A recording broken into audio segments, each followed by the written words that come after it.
అభ్యాసం 3.3 కంటే ముందు ప్రధాన కారణాంక విభజన పద్ధతి మనం చూద్దాం. ఇందులో రెండు పద్ధతులు ఉంటాయి. ఒకటి భాగాహార పద్ధతి, రెండు వృక్ష పద్ధతి.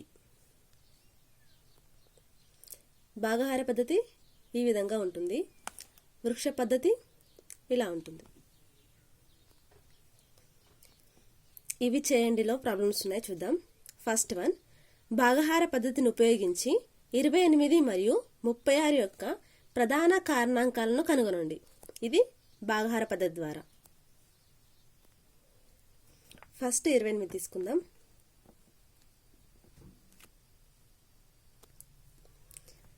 ఇక్కడ మనం భాగాహారం చేసేటప్పుడు ప్రధాన సంఖ్యని మాత్రం ఉపయోగించాలి.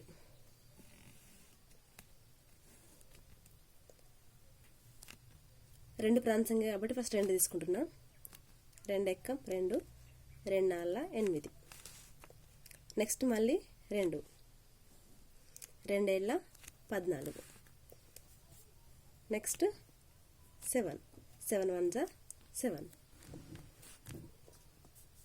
28 is equal to 2 into 2 into 7 into 1. 28 is equal to 2 into 2 into 7 into 1. 28 మనం ప్రధాన కారణాంకాల మొత్తంగా రాసాం. నెక్స్ట్ 36.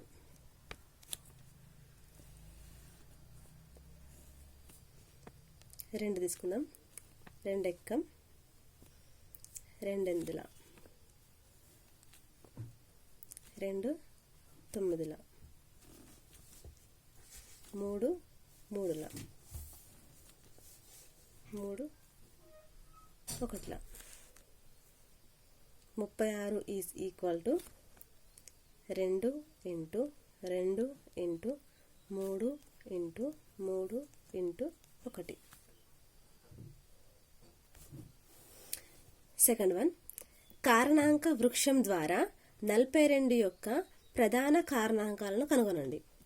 కారణాంక వృక్షం అంటే ఈ టైప్లో 42. ఇక్కడ కూడా ప్రాణ సంఖ్యలు తీసుకోవాలి. 2, 2 2 4, 2 ఎక్కం 2.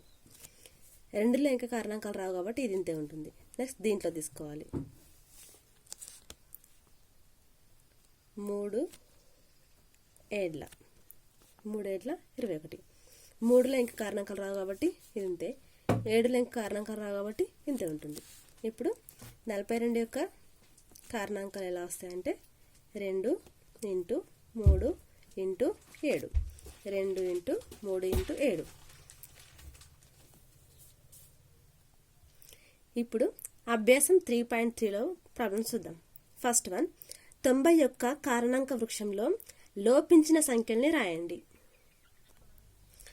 90 యొక్క కారణాంక వృక్షంలో లోపించిన సంఖ్యల్ని రాయమన్నారు. చూడండి, ఇక్కడ 10 ఉంది. 2 5 10. 9 ఉంది ఇక్కడ. 3 3 9. నెక్స్ట్ ఇక్కడ 30 3 90. 10 3 30. 5 2 10.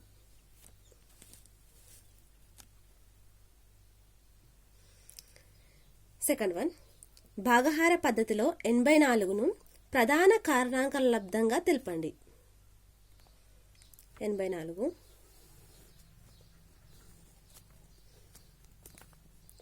4 2 2, 2 2, 2 1, 3 7, 7 1. అంటే 84 is equal to 2 into 2 into 3 into 7 into 1. 84 is equal to 2 into 2 into 3 into 7 into 1. Third problem, 4 అంకెల గరిష్ట సంఖ్యను రాసి దానిని ప్రధాన కారణాంకాల లబ్ధంగా రాయండి. థర్డ్ ప్రాబ్లం, 4 అంకెల గరిష్ట సంఖ్య.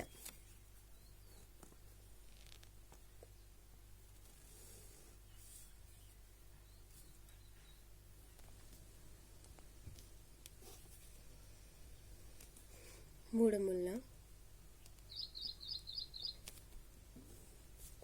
మళ్ళీ 3 ప్రధానాంకం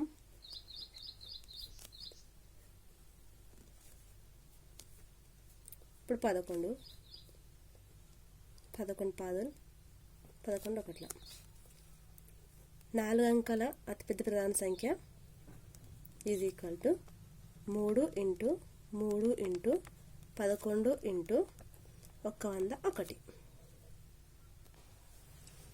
ఫోర్త్ ప్రాబ్లం.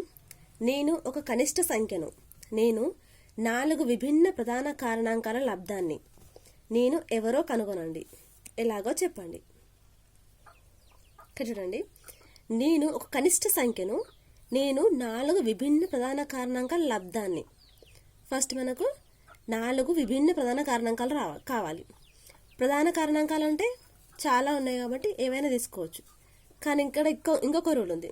నేను కనిష్ట సంఖ్యను అన్నాడు కాబట్టి ఆ ప్రధాన కారణాంకాలు ఏ విధంగా ఉండాలి?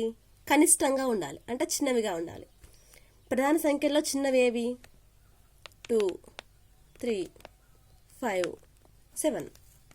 ప్రధాన సంఖ్యల్లో ఫస్ట్ చిన్నవి 2, 3, 5, 7.